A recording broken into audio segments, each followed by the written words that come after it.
매일 밤 자정 병실 문 앞에서 들려오는 똑똑 일정한 노크 소리. 은주는 미친 듯이 문을 열었습니다. 텅 빈 복도 하지만 여전히 느껴지는 시선. 공포에 질린 그녀는 CCTV를 확인했습니다.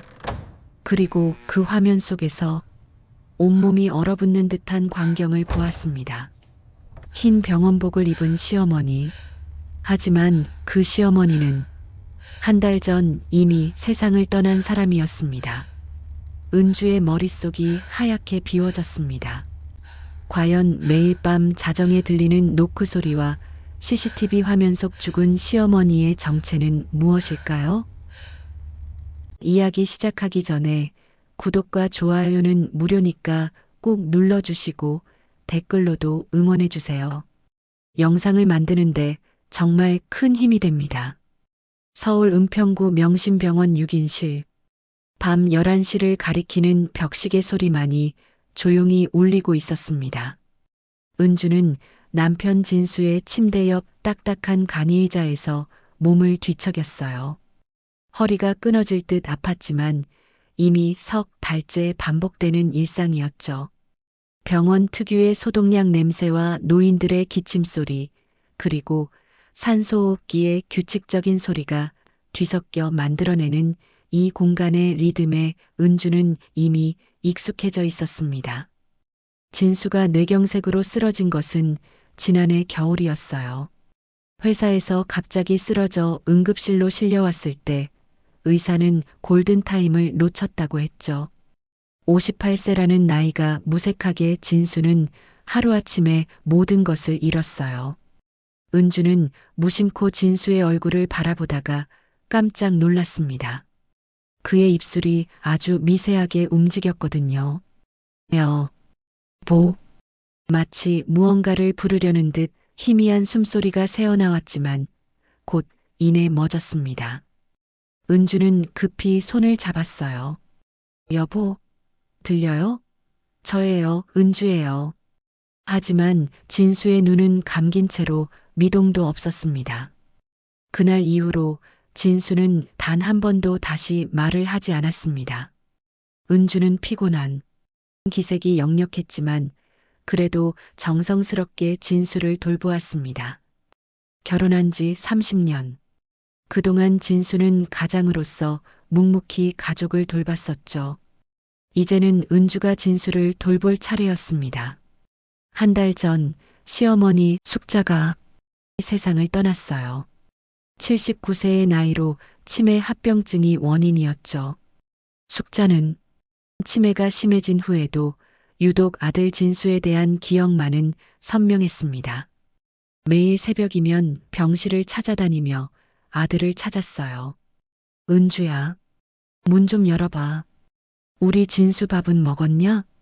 그 목소리가 아직도 생생했습니다. 숙자은 항상 자정정각에 6인실 문을 두드렸어요. 똑똑똑.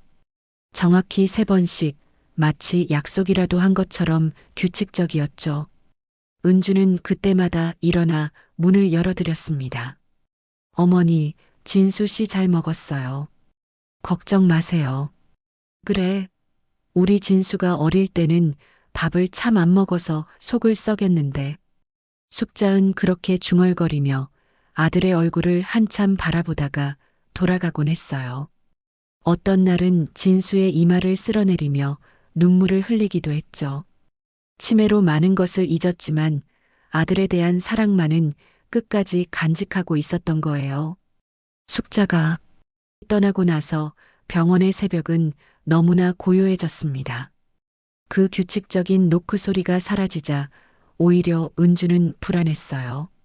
이상하게도 그 소리가 일종의 위안이 되었던 것 같았죠. 누군가 함께 진수를 걱정해주는 사람이 있다는 느낌이랄까요? 그런데 숙자의 49제를 일주일 앞둔 어느 날부터 이상한 일이 시작되었습니다. 자정이 되면 또다시 문을 두드리는 소리가 들렸어요. 처음엔 은주도 자신의 착각이라고 생각했죠. 너무 피곤해서 환청이 들리는 거라고 스스로를 다독였습니다. 하지만 다음 날도 그 다음 날도 똑같은 시간에 노크 소리가 들렸어요. 똑, 똑, 똑. 숙자의 생전에 두드리던 그 리듬 그대로였습니다. 은주는 벌떡 일어나 문을 열었지만 복도엔 아무도 없었어요. 희미한 비상등 불빛만이 텅 빈 복도를 비추고 있었죠. 누구세요? 은주의 목소리가 복도에 메아리 쳤습니다. 대답은 없었어요. 은주는 복도 끝까지 걸어가 보았지만 간호사실엔 당직 간호사만 졸고 있을 뿐이었죠.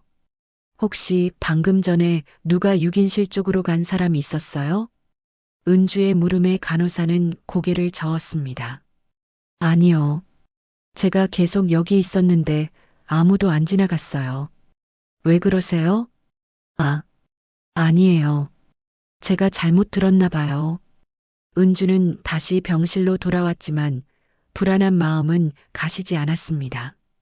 분명히 들렸던 노크 소리, 그것도 숙자의 두드리던 그 특유의 리듬으로 말이죠. 더 이상한 것은 바닥에 남은 흔적이었어요.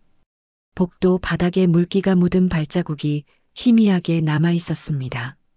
크기를 보니 여성용 230 사이즈 정도였죠. 숙자의 생전에 신던 슬리퍼 사이즈와 똑같았어요. 은주는 그 발자국을 따라가 보았습니다. 발자국은 엘리베이터 앞에서 끊겨 있었고 층수 표시등은 지하 1층 영안실에 멈춰 있었어요. 은주는 온몸에 소름이 돋았습니다. 숙자의 시신이 안치되었던 곳이 바로 그곳이었으니까요. 혹시 정말로 은주는 고개를 흔들었어요. 말도 안 되는 생각이라고 스스로를 다그쳤죠. 하지만 그날 밤 은주는 잠을 이룰 수 없었습니다. 진수는 깊은 잠에 빠져 있었지만 은주는 초조하게 시계만 바라보았어요. 11시 59분. 자정이 가까워지자 심장이 빠르게 뛰기 시작했죠. 똑, 똑, 똑. 정각 자정. 또다시 노크 소리가 들렸습니다. 이번엔 은주가 문 바로 앞에 서 있었는데도 문을 여는 순간 아무도 없었어요. 다만 차가운 바람이 스쳐 지나갔을 뿐이었죠. 그 바람에는 희미하게 라벤더 향이 섞여 있었습니다. 숙자의 생전에 좋아하던 향이었어요. 은주는 떨리는 손으로 핸드폰을 꺼냈습니다. 시영인 박상호에게 전화를 걸었어요. 아주버님, 이 시간에 죄송한데요. 혹시 병원에 오실 수 있어요? 무슨 일이에요? 이 시간에 진수한테 무슨 일 생겼어요? 아니, 그게 이상한 일이 있어서요. 이상한 일이요? 그게 무슨 소리예요? 은주는 망설이다가 말했습니다. 어머니가 오시는 것 같아요. 전화 너머로 박상호의 한숨소리가 들렸어요. 재수 씨, 너무 피곤해서 그럴 거예요. 어머니는 한 달 전에 돌아가셨잖아요. 귀신 같은 소리 하지 마세요. 하지만 정말로 노크 소리가 내일 낮에 가볼게요.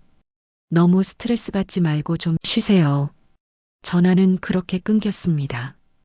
은주는 허탈하게 핸드폰을 내려놓았어요. 아무도 믿어주지 않을 거라는 걸 알면서도 왠지 서운한 마음이 들었죠. 은주는 진수의 손을 꼭 잡았습니다. 차갑게 식은 손이었지만 그래도 유일한 위안이었어요.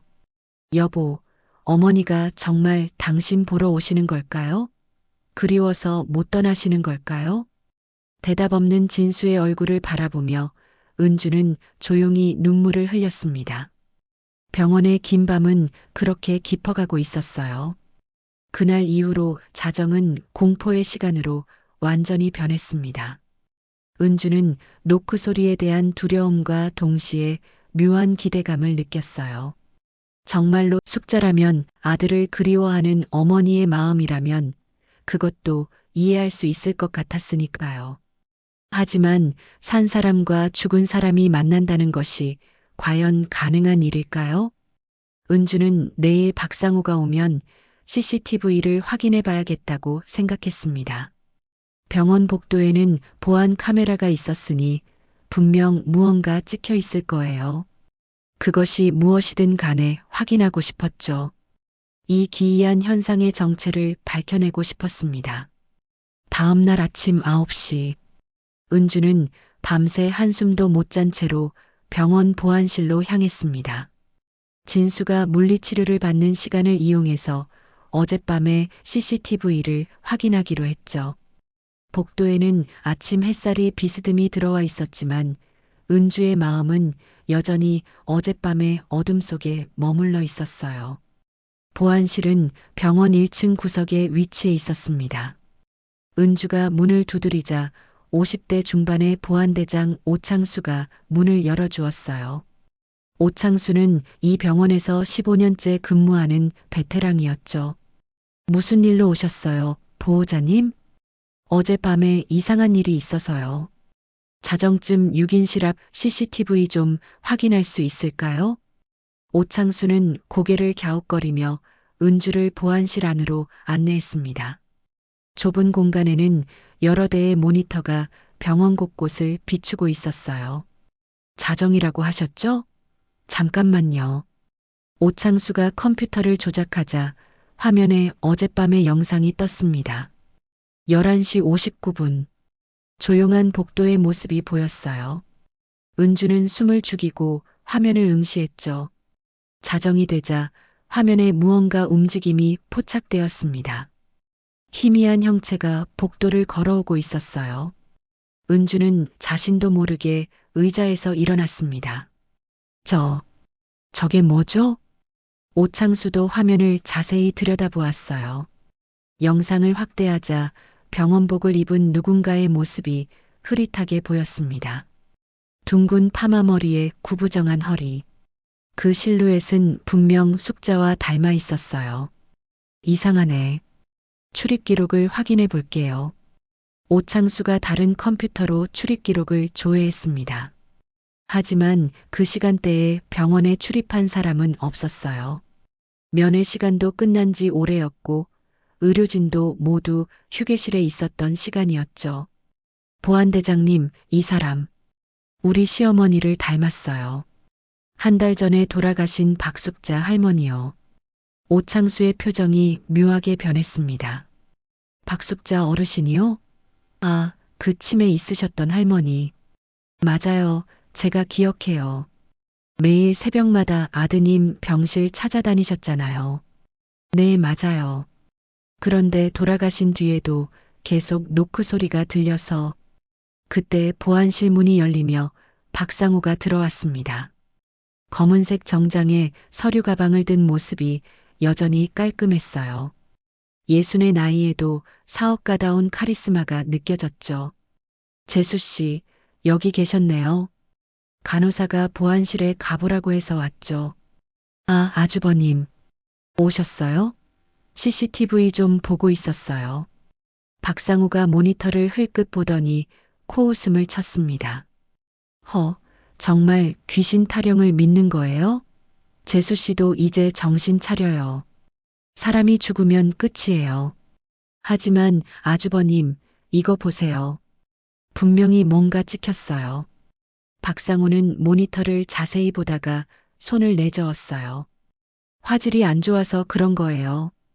병원 CCTV가 다 이렇잖아요. 그림자나 빛 반사일 수도 있고. 은주가 반박하려 하자 박상우가 서류 가방에서 서류를 꺼냈습니다. 그보다 재수 씨, 이거 좀 봐요. 상속 정리 위임장이에요. 상속이요? 갑자기 왜? 어머니 49제도 다가오는데 정리해야죠. 진수도 지금 상태가 이렇잖아요. 의식이 온전하지 않으니까 재수 씨가 대신 서명해야 돼요. 박상우는 서류를 테이블 위에 펼쳤어요. 복잡한 법률 용어들이 빼곡히 적혀 있었죠. 특히 이 부분 봐요. 재수 씨 이름으로 된 전세 보증금 있잖아요. 그거 제가 대신 처리해 줄게요. 재수 씨도 진수 간병하느라 힘든데. 은주는 서류를 자세히 읽어보았습니다. 뭔가 이상한 느낌이 들었어요. 아주버님, 왜 이렇게 갑자기 서두르세요? 아직 49제도 안 끝났는데. 서두르는 게 아니라 미리 준비하는 거예요.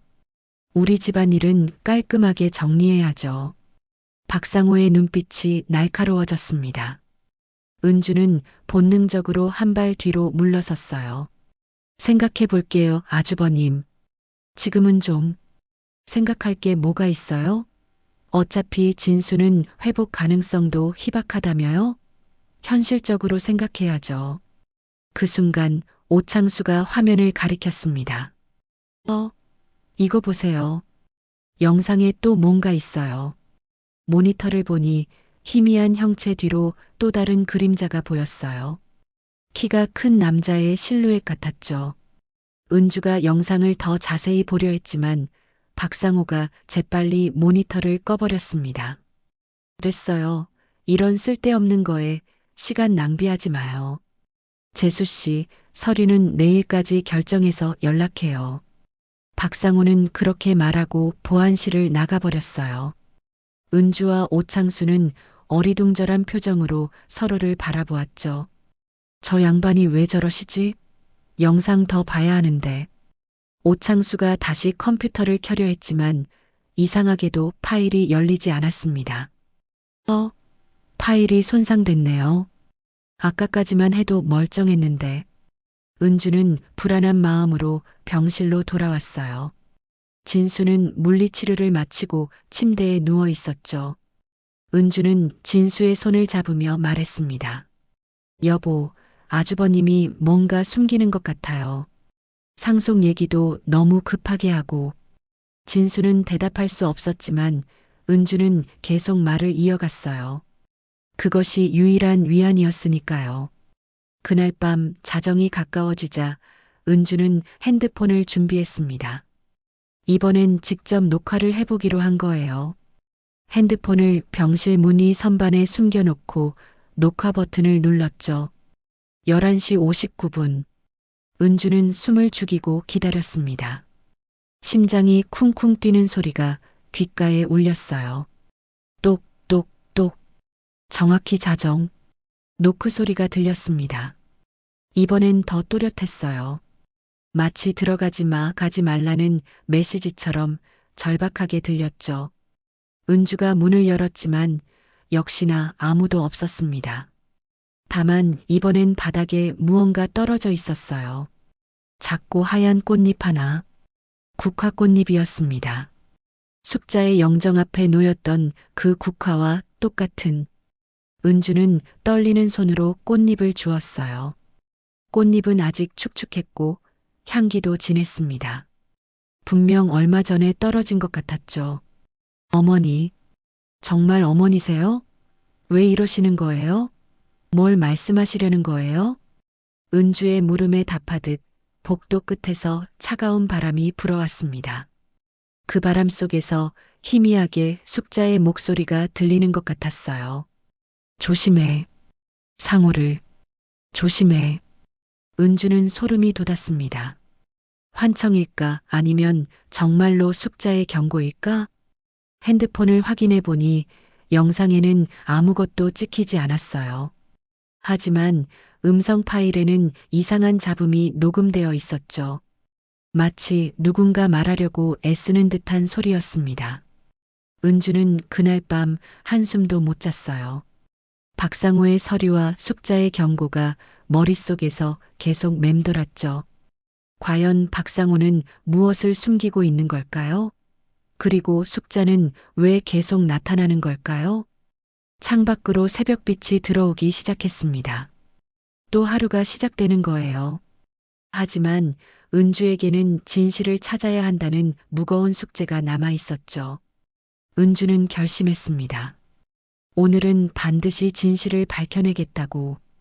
그것이 무엇이든, 숙자가 전하려는 메시지가 무엇이든 알아내겠다고 말이죠. 은주는 다음 날 오후 병원 매점에서 소형 녹화 장비를 구입했습니다. 핸드폰으로는 한계가 있다고 판단한 거예요. 이번엔 반드시 진실을 밝혀내겠다는 결심이 섰죠. 진수는 오후 내내 잠들어 있었고 은주는 조용히 준비를 시작했습니다. 여보, 오늘 밤엔 꼭 뭔가 알아낼 거예요. 어머니가 왜 계속 오시는지, 아주버님은 뭘 숨기는지. 은주는 진수의 이마를 쓸어내리며 중얼거렸어요. 진수의 눈꺼풀이 미세하게 떨리는 것 같았지만 여전히 깨어나지는 못했습니다. 저녁 7시경 간호사 최미정이 병실로 들어왔어요. 30대 후반의 미정은 이 병원에서 10년째 근무하는 베테랑 간호사였죠. 특히 6인실을 전담하고 있어서 은주와도 친분이 있었습니다.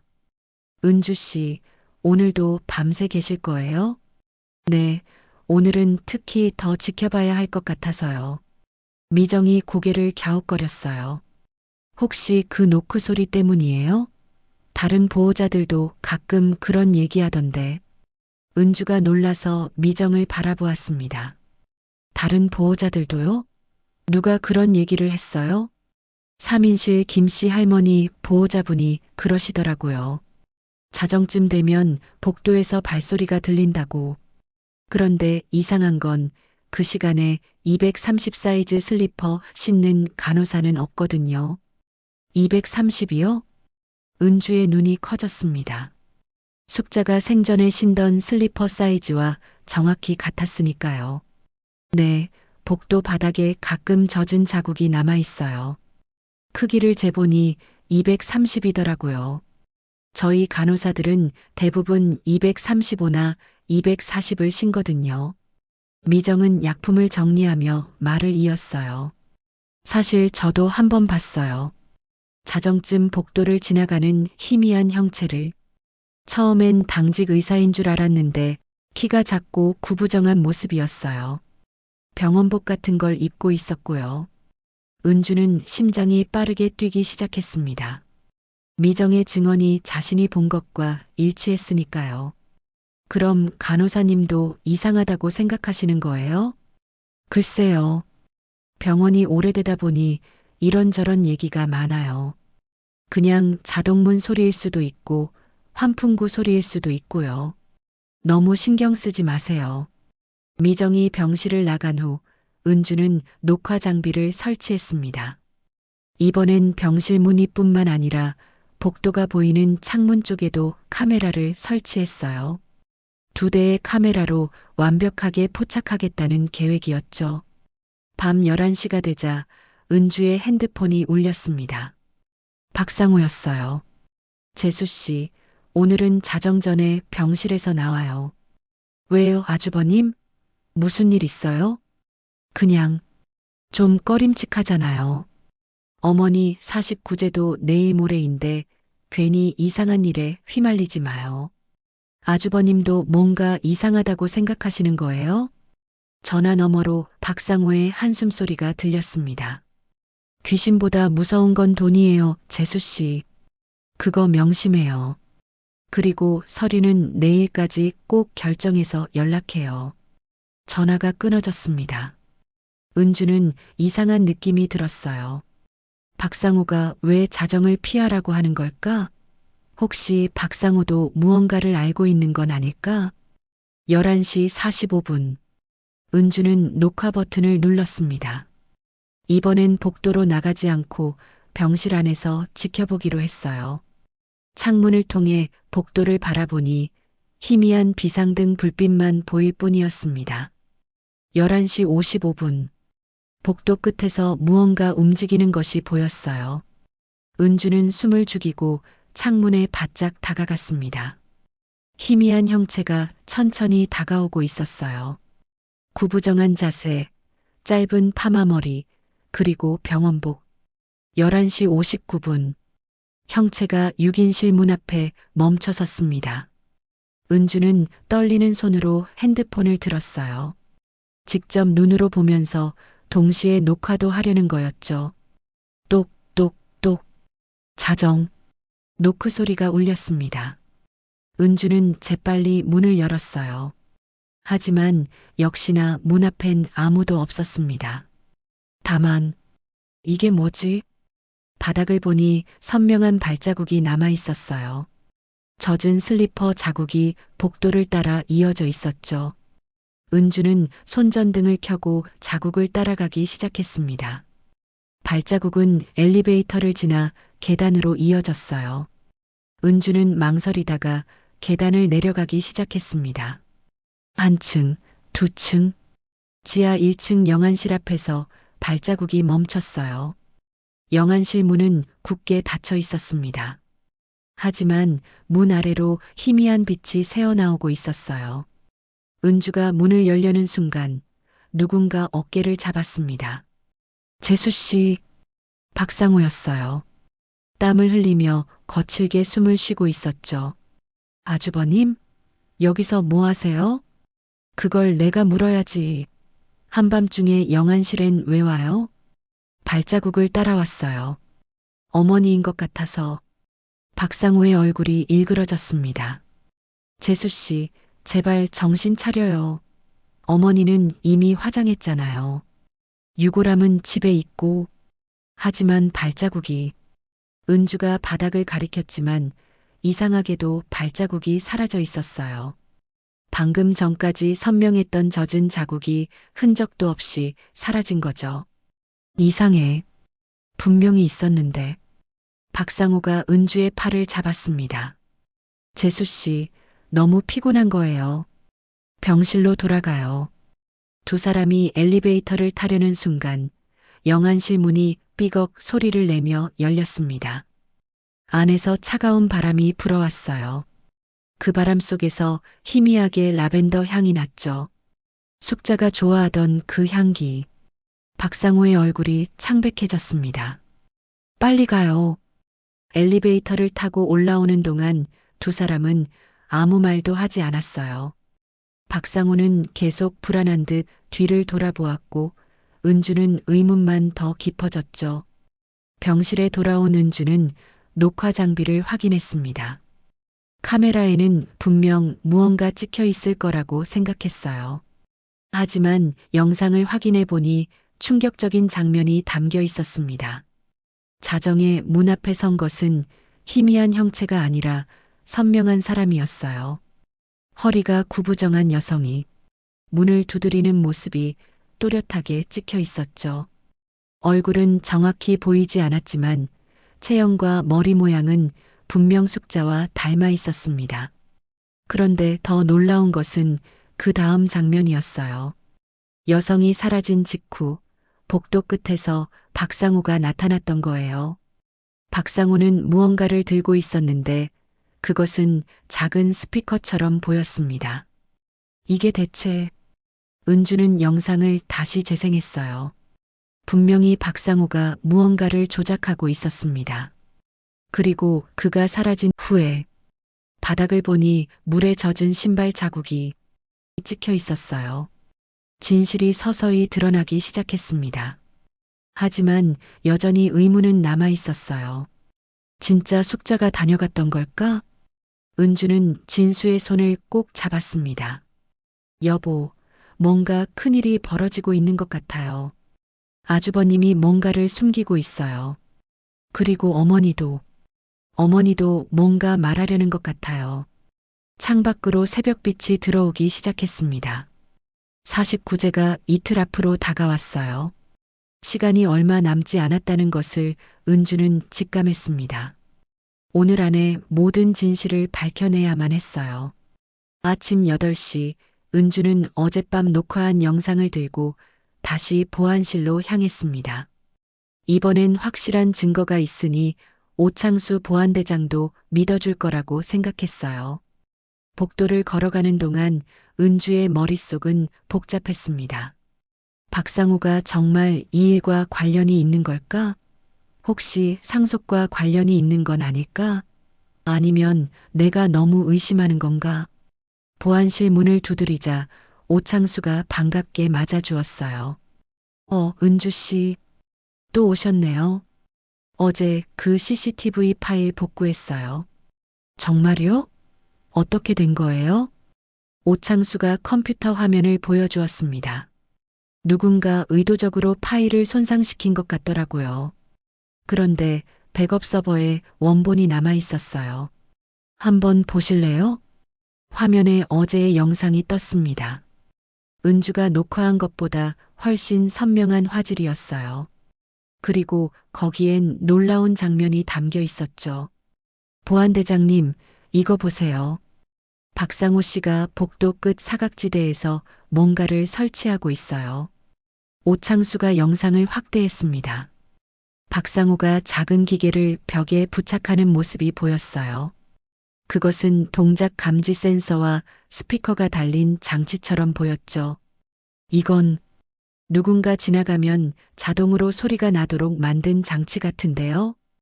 은주가 고개를 끄덕였습니다. 맞아요. 그리고 이것 좀 보세요.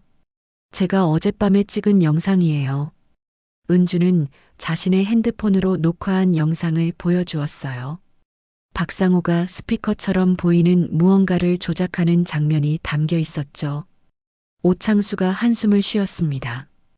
이거 완전히 조작이네요. 그런데 왜 이런 짓을? 그것보다 보안대장님, 어머니가 5월부터 입원하셨었는데 혹시 CCTV 기록은 언제까지 확인되나요? 오창수가 컴퓨터를 조작했습니다. 병원 CCTV는 60일간 보관돼요. 지금이 10월이니까 8월 중순부터 현재까지 볼 수 있네요. 숙자 어르신이 9월에 돌아가셨으니 충분히 확인 가능해요. 오창수가 날짜를 검색하더니 고개를 끄덕였습니다. 아, 이거 보세요. 제가 기억하는 게 맞네요. 숙자 어르신이 돌아가시기 일주일 전부터 매일 자정에 병실 앞에 오셨어요. 보안대장님도 알고 계셨어요? 네, 당시에 야간 순찰 중에 몇 번 목격했거든요. 치매 증상이 심해지신 것 같아서 안타까웠죠. 매일 밤 정확히 자정에 아드님 병실 문을 똑똑똑 3번 두드리고 가셨어요. 은주가 화면을 자세히 들여다보았습니다. 정말이네요. 9월 초부터 돌아가시기 전날까지 단 하루도 빠짐없이 자정에 오셨네요. 오창수가 더 자세히 기록을 살펴보며 말했습니다. 여기 간호일지에도 기록이 있네요.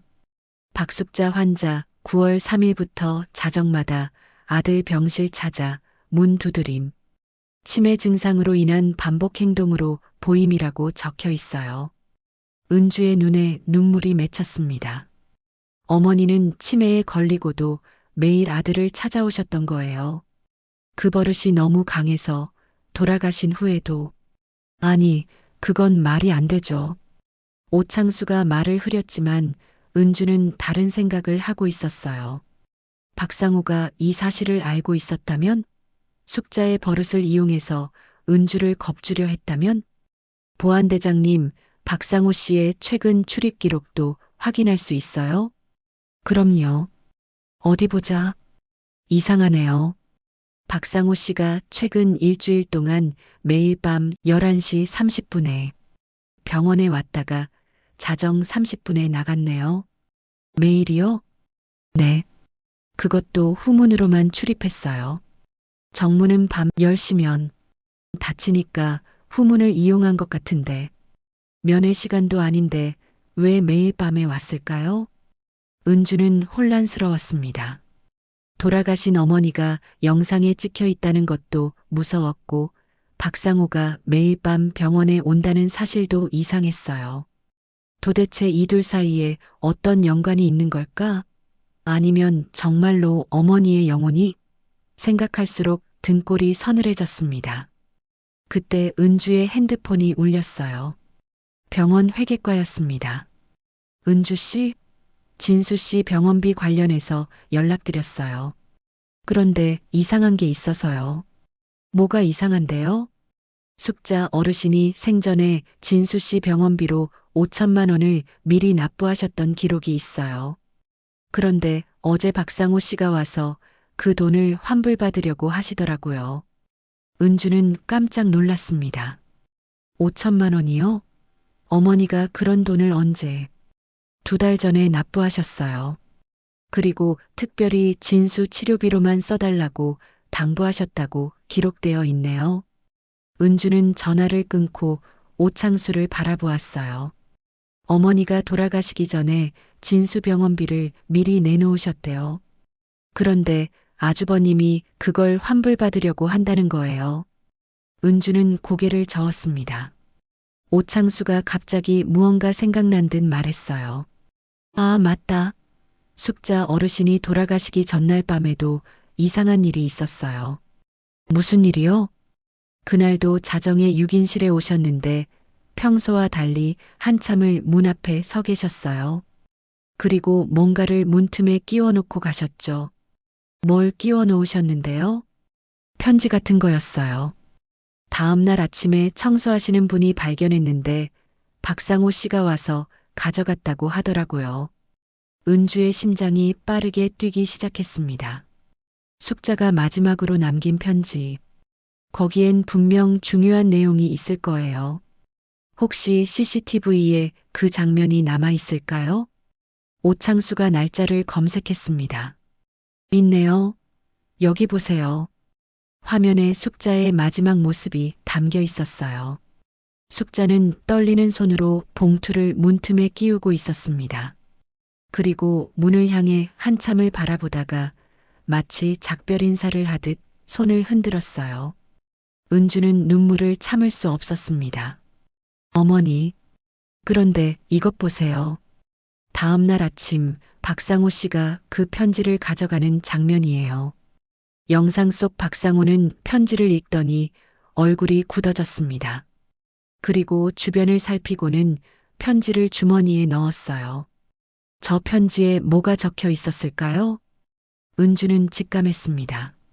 그 편지에 뭔가 중요한 단서가 있을 거라는 것을, 그리고 박상호가 그것을 숨기려 한다는 것을.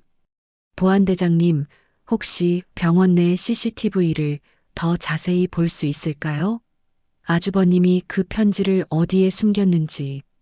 오창수가 영상을 계속 추적했습니다. 박상호는 편지를 들고 병원 지하 창고로 향했어요. 지하 창고요? 거기엔 뭐가 있죠?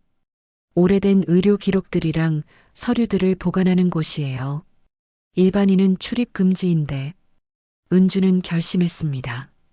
제가 가볼게요. 위험할 수 있어요. 혼자 가지 마시고. 하지만 은주는 이미 보안실을 나서고 있었어요. 진실을 찾기 위해서라면 무엇이든 해야 했습니다. 숙자가 남긴 마지막 메시지를 찾아야만 했어요. 지하로 내려가는 계단은 어두웠습니다. 은주는 핸드폰 손전등을 켜고 조심스럽게 내려갔어요. 그때 뒤에서 발소리가 들렸습니다.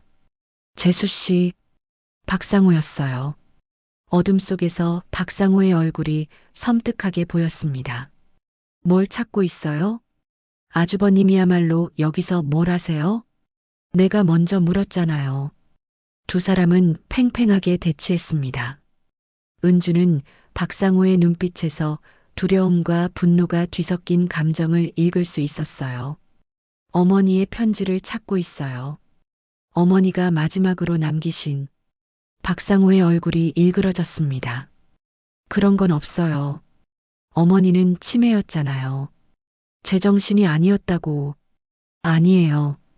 어머니는 끝까지 진술을 걱정하셨어요. 그리고 뭔가 중요한 걸 남기셨을 거예요. 그 순간 지하 창고에서 이상한 소리가 들렸습니다. 똑똑똑. 그 익숙한 노크 소리가. 똑똑똑. 지하 창고에서 울린 노크 소리에 은주와 박상호 모두 얼어붙었습니다.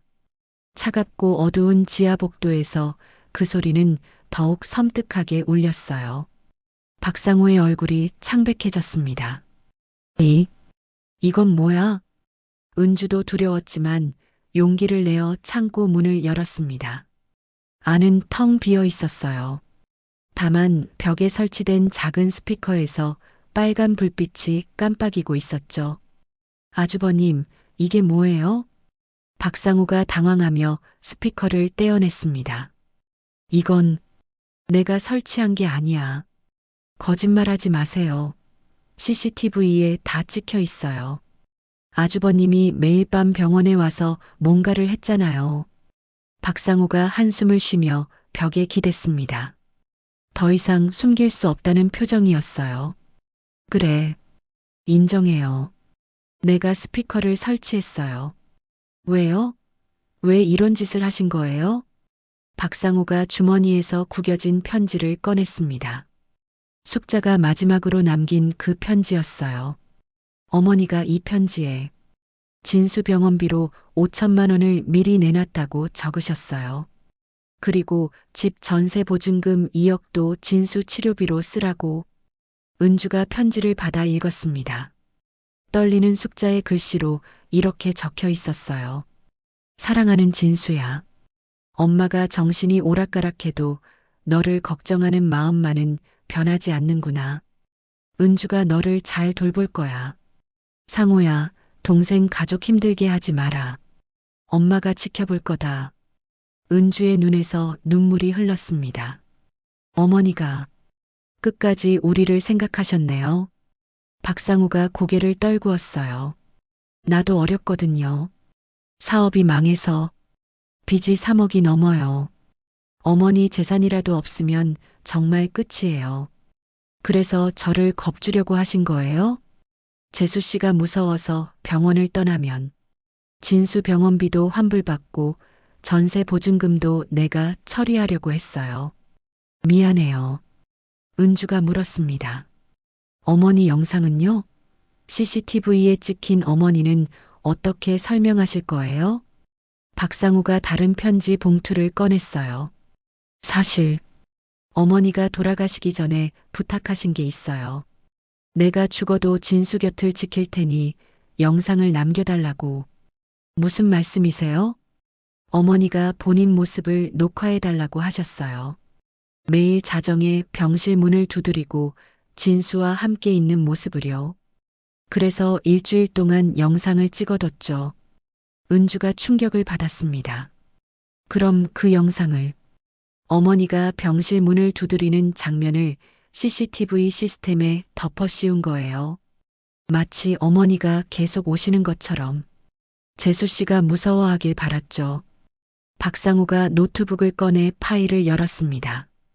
거기엔 숙자가 병실 문을 두드리는 영상이 여러 개 저장되어 있었어요. 날짜를 보니 숙자가 돌아가시기 전 일주일 동안의 기록이었죠.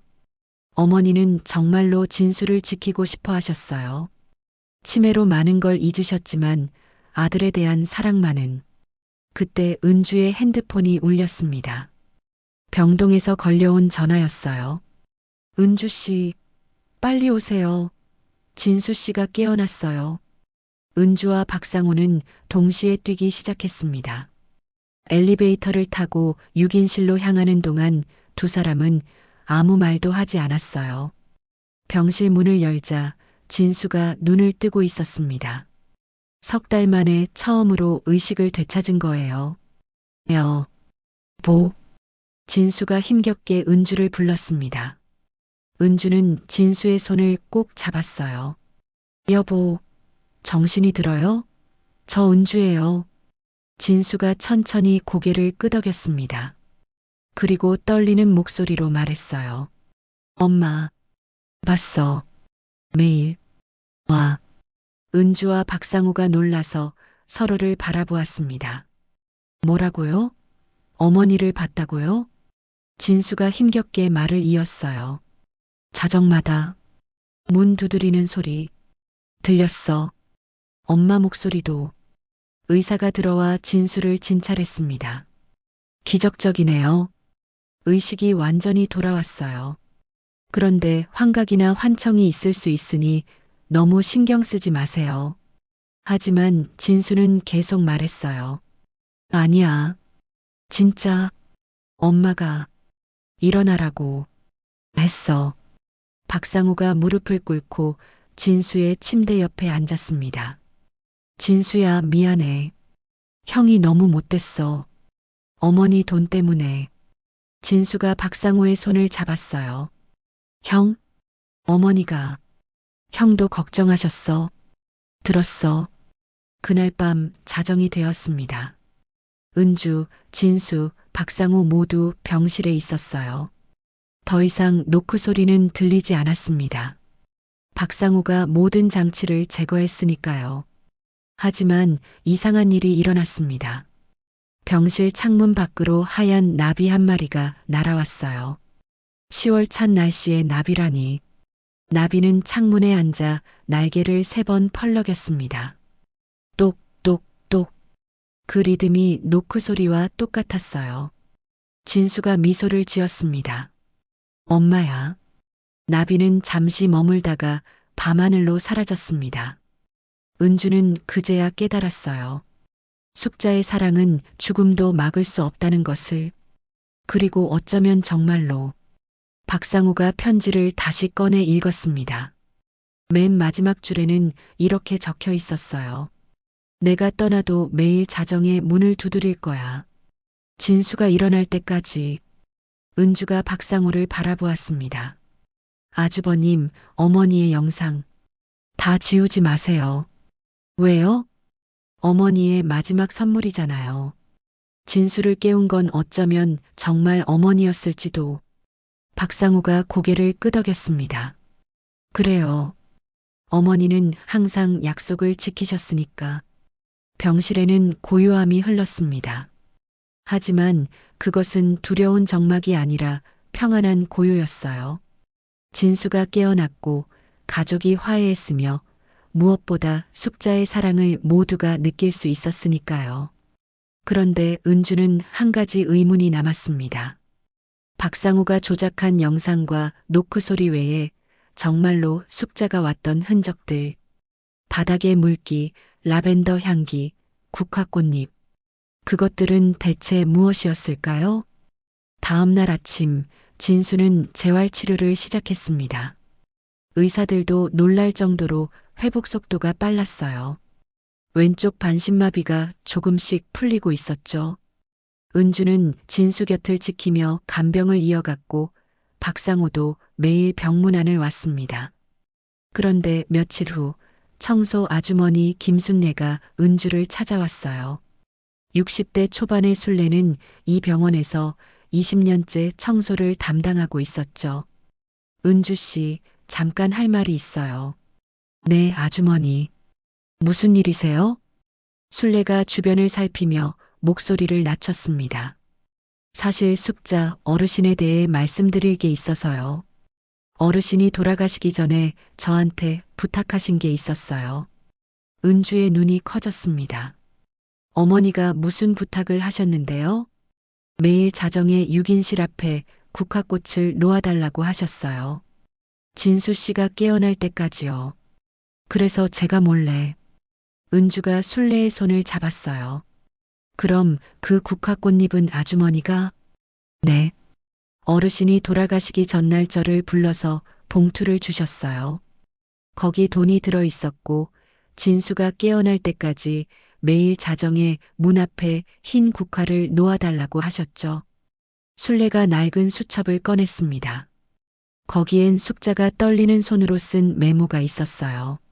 순례 씨, 내가 가고 나면 진수가 외로울 거예요. 엄마 향기라도 맡을 수 있게 라벤더 향수를 뿌려주세요. 그리고 매일 자정에 국화꽃을 놓아주세요. 내가 왔다 간 흔적을 남기고 싶어요. 은주는 눈물을 참을 수 없었습니다. 그럼 바닥의 물기는요?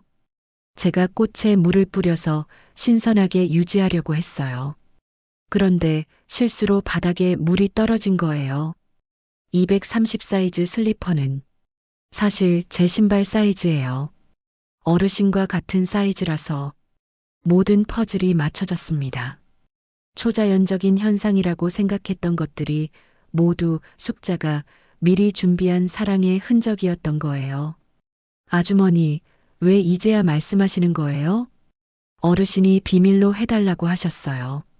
진수 씨가 깨어나면 그때 말해도 된다고. 그리고 어제 진수 씨가 깨어나셨잖아요. 은주가 병실로 돌아가자 진수가 물리치료를 마치고 돌아와 있었습니다. 박상우도 옆에 앉아 있었어요. 여보, 어머니가 당신을 위해 얼마나 많은 준비를 하셨는지 알아요? 은주는 순례에게 들은 이야기를 모두 전했습니다. 진수와 박상우는 말없이 눈물을 흘렸어요. 어머니가 그렇게까지. 박상우가 무릎을 꿇었습니다.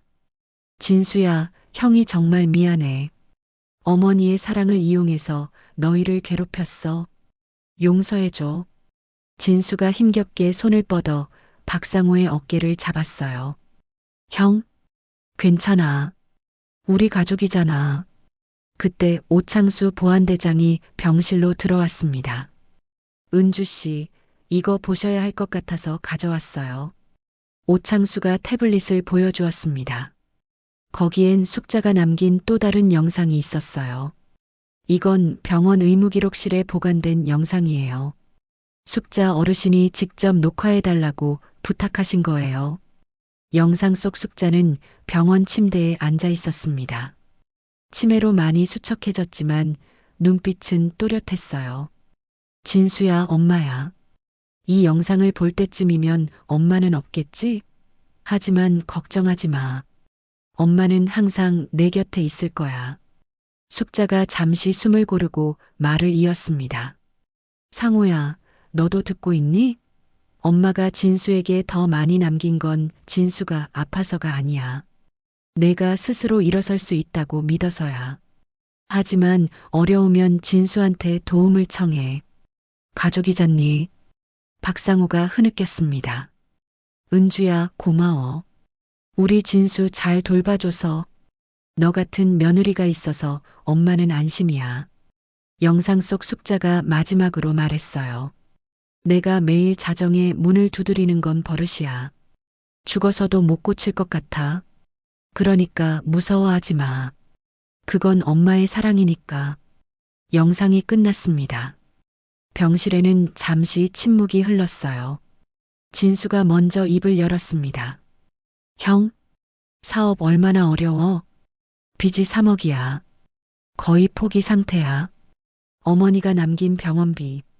형이 써. 난 이제 깨어났으니까. 박상우가 고개를 저었어요. 안 돼. 그건 내 치료비야. 우리가 함께 해결하면 돼. 은주야, 괜찮지?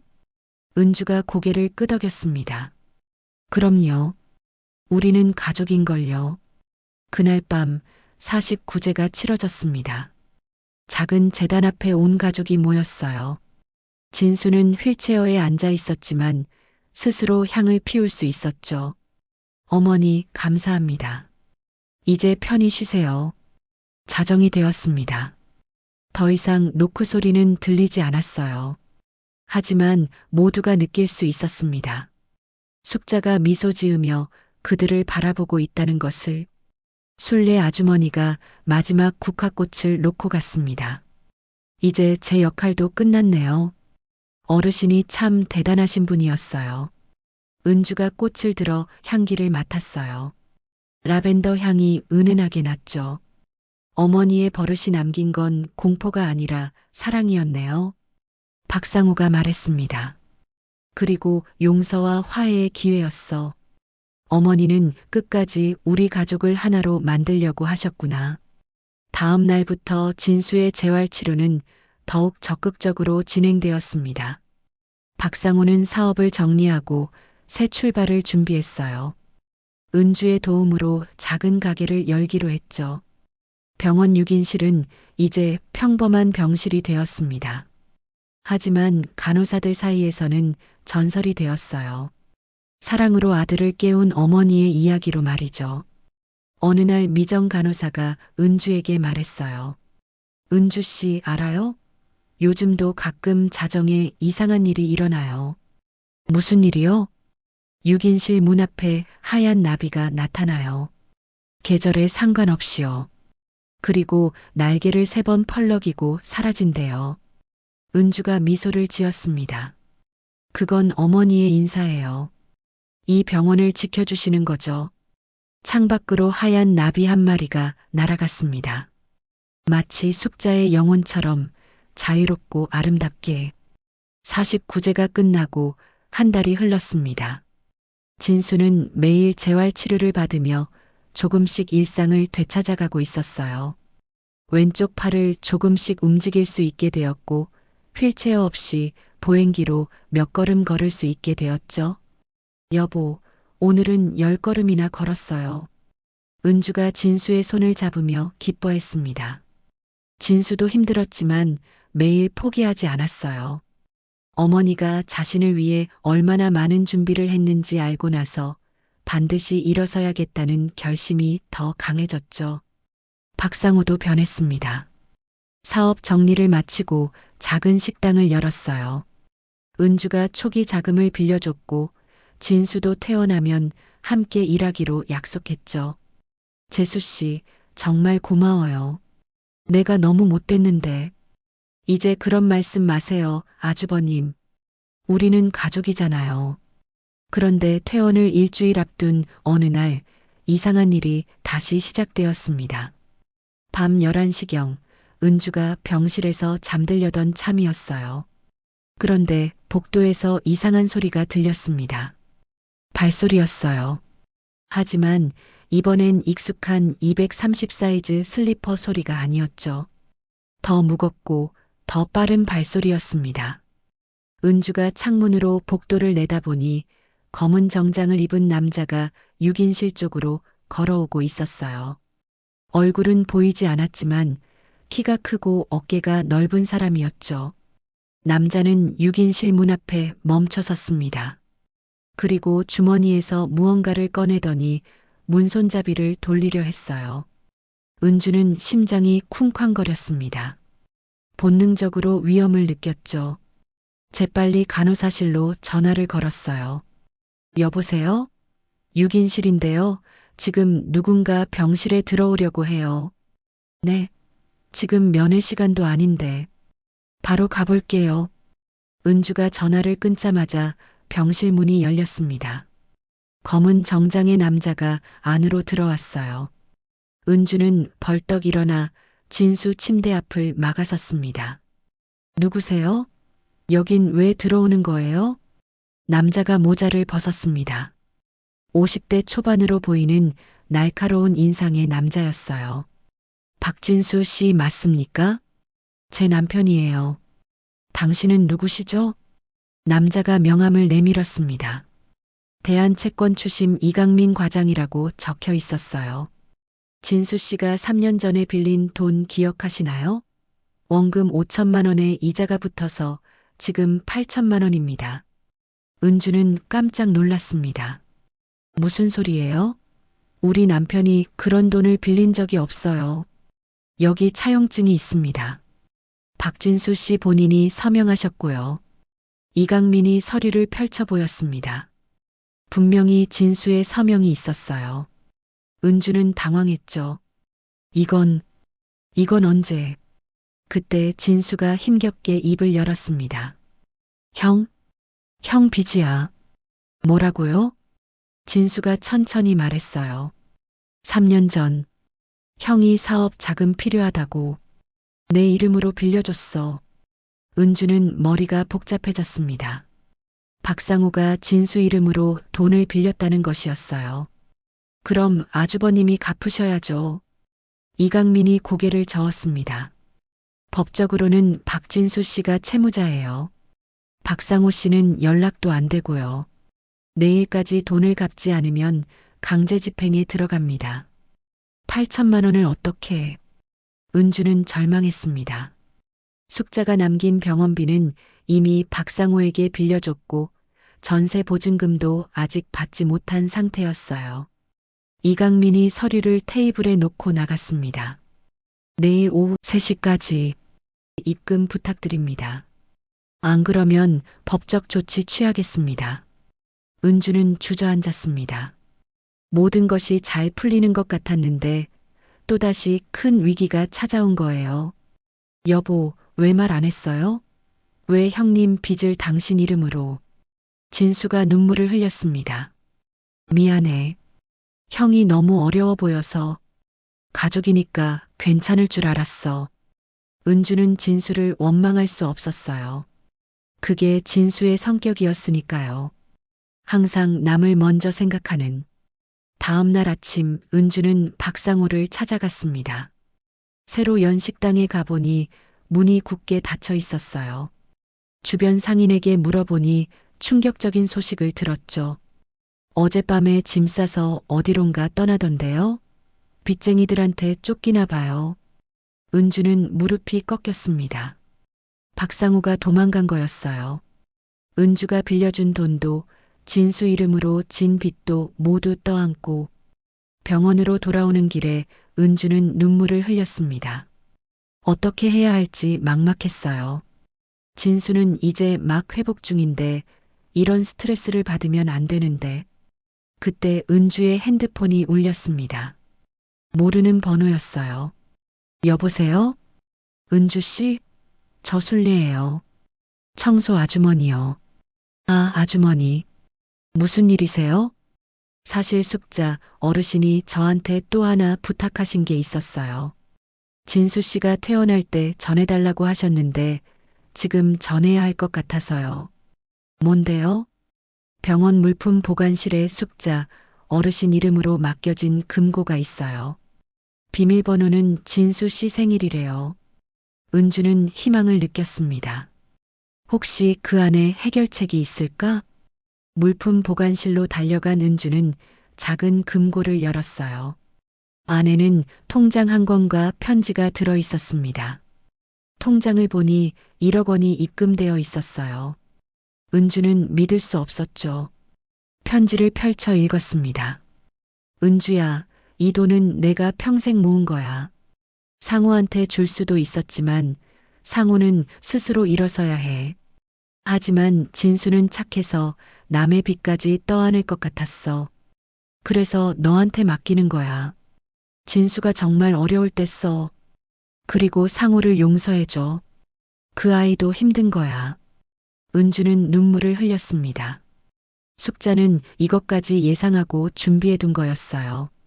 오후 2시 은주는 채권 추심회사로 향했습니다. 8천만 원을 입금하고 차용증을 돌려받았어요. 남은 2천만 원은 진수의 재활치료비로 쓰기로 했죠. 병실로 돌아온 은주는 진수에게 모든 것을 이야기했습니다. 어머니가 이것까지. 진수가 흐느꼈습니다. 어머니는 정말 끝까지 우리를 지켜주셨어요. 그날 밤 자정, 은주는 창밖을 바라보았습니다. 하얀 나비 한 마리가 창문에 앉았어요. 날개를 3번 펄럭이고는 밤하늘로 날아갔죠. 은주는 속삭였습니다. 어머니, 감사합니다. 이제 정말 편히 쉬세요. 일주일 후 진수는 무사히 퇴원했습니다. 집으로 돌아가는 차 안에서 진수가 말했어요. 여보, 형한테 연락해봐. 용서하고 싶어? 은주가 진수의 손을 잡았습니다. 그게 어머니가 원하시는 거겠죠. 차창 밖으로 하얀 나빗대가 날아가고 있었습니다. 마치 축복처럼 새로운 시작을 응원하듯. 퇴원 후 일주일이 지났습니다. 진수는 집에서 꾸준히 재활 운동을 하며 회복에 전념했어요. 은주는 매일 진수를 돌보면서도 박상호에게 연락을 시도했지만 여전히 전화는 받지 않았죠. 여보, 형님 연락이 안 돼요. 정말 멀리 도망간 것 같아요. 진수가 창밖을 바라보며 한숨을 쉬었습니다. 형도 힘들었을 거야. 나도 그 심정 이해해. 빚에 쫓기는 게 얼마나 무서운지. 은주는 진수의 착한 심성이 안타까우면서도 대견했어요. 자신을 배신한 형을 여전히 걱정하는 모습이었으니까요. 그런데 이상한 일이 다시 시작되었습니다. 퇴원 후 처음 맞는 자정, 현관문에서 노크 소리가 들렸어요. 똑똑똑. 그 익숙한 3번의 리듬이었습니다. 은주는 심장이 철렁했습니다. 병원이 아닌 집에서까지 이런 일이 벌어지다니. 여보, 문 두드리는 소리 들었어요? 진수도 고개를 끄덕였습니다. 응, 들렸어. 어머니 같은데. 은주가 조심스럽게 현관문으로 다가갔습니다. 인터폰 화면을 보니 아무도 없었어요. 하지만 문 앞 바닥에 하얀 봉투 하나가 놓여 있었죠. 문을 열고 봉투를 집어든 은주는 깜짝 놀랐습니다. 봉투에는 진수에게라고 숙자의 글씨체로 적혀 있었어요. 여보, 이거 어머니 글씨예요. 진수가 긴장한 표정으로 봉투를 받았습니다. 떨리는 손으로 봉투를 열자 오래된 사진 한 장과 편지가 들어 있었어요. 사진은 30년 전 진수와 박상호가 어린 시절 함께 찍은 것이었습니다. 두 형제가 손을 잡고 활짝 웃고 있는 모습이었죠. 뒷면에는 숙자의 글씨로 이렇게 적혀 있었어요. 너희 둘은 세상에서 가장 사이좋은 형제였어. 1988년 여름 상호가 진수를 업고 병원까지 달려갔던 날을 기억하니? 진수가 사진을 보며 눈시울을 붉혔습니다. 맞아. 내가 10살 때 다리를 다쳤는데 형이 나를 업고 5km를 뛰었어. 그때 형이 울면서 동생은 내가 지킨다고 했었지. 편지를 펼치자 숙자의 마지막 메시지가 적혀 있었습니다. 진수야, 엄마가 이 편지를 쓰는 건 내가 태어난 후 상호를 용서하지 못할까봐 걱정돼서야. 상호는 나쁜 아이가 아니야. 그저 실패가 두려워서 잘못된 선택을 했을 뿐이지. 엄마가 순례 씨에게 부탁해서 내가 태어나면 이 편지를 전하도록 했어. 상호는 지금 서울 은평구 응암동 성당 뒤편 옥탑방에 있을 거야. 그 아이가 힘들 때마다 숨던 곳이거든. 가서 데려와. 그리고 함께 새로 시작해. 엄마의 마지막 부탁이야. 은주와 진수는 서로를 바라보았습니다. 숙자는 정말 모든 것을 알고 있었던 거예요. 심지어 박상호가 어디로 도망갈지까지. 여보, 가봐야 해요. 형님을 찾아야 해요. 진수가 고개를 끄덕였습니다. 그래. 내일 아침에 가보자. 하지만 은주는 더 이상 기다릴 수 없었어요. 뭔가 불길한 예감이 들었죠. 아니요. 지금 가야 할 것 같아요. 지금 당장요. 다음 날 새벽 2시 은주는 택시를 타고 응암동으로 향했습니다. 진수는 아직 몸이 불편해서 집에서 기다리기로 했어요. 성당을 찾아 뒤편 좁은 골목으로 들어가자 낡은 건물의 옥탑방에 희미한 불빛이 보였습니다. 은주가 계단을 올라가 문을 두드렸어요. 똑똑똑. 숙자처럼 3번 두드렸죠. 누구야? 안에서 박상호의 지친 목소리가 들렸습니다. 저예요, 아주버님. 은주예요. 잠시 침묵이 흐른 후 문이 열렸습니다. 박상호는 일주일 사이에 몰라보게 수척해져 있었어요. 수염도 기르지 않아 지저분했고 눈은 충혈되어 있었죠. 재수 씨, 어떻게 여길? 어머니가 알려주셨어요. 박상호의 얼굴이 일그러졌습니다. 어머니가? 그게 무슨? 은주가 편지를 내밀었어요. 박상호는 떨리는 손으로 편지를 읽더니 주저앉았습니다. 어머니, 이것까지, 나를 이렇게까지 챙기셨다니. 박상호가 눈물을 흘렸습니다. 재수 씨, 미안해요. 정말 미안해. 나는 너무 비겁했어요. 진수한테 빚을 떠넘기고 재수 씨가 준 돈도 갚지 못하고. 아주버님, 진수가 기다려요. 함께 가요. 어떻게 가요? 내가 무슨 얼굴로. 은주가 박상호의 손을 잡았습니다. 어머니가 원하시잖아요. 가족이 함께하는 걸. 박상호가 고개를 들었습니다. 은주의 눈빛에는 원망이 아닌 진심 어린 걱정이 담겨 있었어요. 재수 씨, 진수는 정말 좋은 사람을 만났어요. 두 사람이 집으로 돌아오자 진수가 문 앞에서 기다리고 있었습니다. 보행기를 잡고 힘겹게 서 있는 모습이었어요. 형? 진수야. 박상호가 무릎을 꿇었습니다. 미안해. 정말 미안해. 나 때문에 내가 얼마나 고생했는데. 형이 너무 못났어. 진수가 힘겹게 박상호를 끌어안았습니다. 형, 괜찮아. 우리 다시 시작하자. 어머니가 원하시잖아. 그때 현관문 앞에 또다시 무언가 놓여 있었습니다. 하얀 국화꽃 한 송이와 작은 메모였어요. 잘했어, 우리 아들들. 이제 엄마는 정말 편히 쉴 수 있을 것 같구나. 사랑한다. 세 사람은 꽃을 들고 함께 숙자의 영정 앞에 앉았습니다. 은주가 촛불을 켜고 진수가 향을 피웠어요. 박상호는 어머니의 사진을 바라보며 말했습니다. 어머니, 이제야 알았어요. 어머니가 왜 진수한테 더 많이 남기셨는지. 그게 차별이 아니라 믿음이었다는 걸. 새벽 하늘이 밝아오고 있었습니다. 창밖으로 하얀 나비 한 마리가 날아왔어요. 창문에 앉아 날개를 3번 펄럭이고는 하늘 높이 날아갔죠. 진수가 창밖을 바라보며 미소 지었습니다. 어머니, 감사합니다. 그리고 사랑합니다. 은주가 두 형제의 어깨에 손을 얹었어요. 자, 이제 아침 준비할게요. 오늘부터 우리 모두 새로운 시작이에요. 박상우가 은주를 바라보았습니다. 재수 씨, 내가 빌린 돈 반드시 갚을게요. 시간이 걸리더라도 천천히 하세요. 우리는 가족이니까요. 그날 아침 세 사람은 함께 식사를 했습니다. 오랜만에 가족이 함께 모인 식탁이었어요. 평범하지만 따뜻한 아침이었죠. 식사 후 박상우가 말했습니다. 나 다시 식당 시작할게. 이번엔 제대로 해볼 거야. 진수, 내가 회복되면 함께 일하자. 그래, 형. 함께 하자. 그날 밤 자정이 되었습니다. 하지만 더 이상 노크 소리는 들리지 않았어요. 대신 집안에 은은한 라벤더 향기가 감돌았습니다. 은주는 알았어요.